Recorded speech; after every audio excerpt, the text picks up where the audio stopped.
এই মিলগুলি বন্ধ থাকতে পারে না। যারা মিল দিয়েছেন, কাজ করছেন না, ফেলে রেখেছেন, গরু পালবেন আর গরুর দুধ খাবেন, তা হবে না।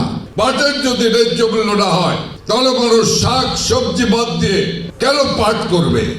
এই মিলগুলি বন্ধ থাকতে পারে না। যারা মিল দিয়েছেন, কাজ করছেন না, ফেলে রেখেছেন, গরু পালবেন আর গরুর দুধ খাবেন, তা হবে না।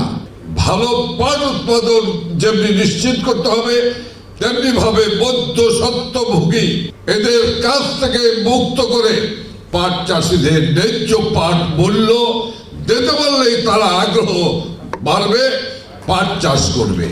আমরা মাননীয় নেত্রী শেখ হাসিনার যে বুক ভরা প্রত্যাশা, সে প্রত্যাশা পূরণের জন্য যা যা করা প্রয়োজন এই পাটের জন্য আমরা করবই ইনশাআল্লাহ।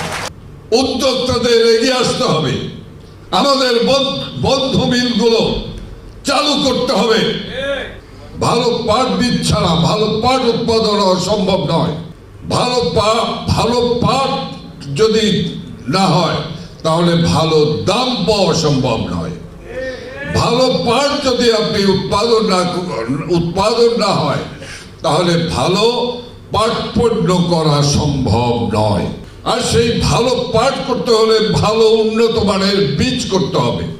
আমার শতকরা 75 পাট বীজ আমার প্রতিবেশী দেশ থেকে আমদানি করতে হয়। আমার মাত্র শতকরা 25 পাট বীজ আমার দেশে উৎপাদন হয়। পাটের যদি ন্যায্য মূল্য না হয়, তাহলে মানুষ শাক সবজি বাদ দিয়ে কেন পাট করবে?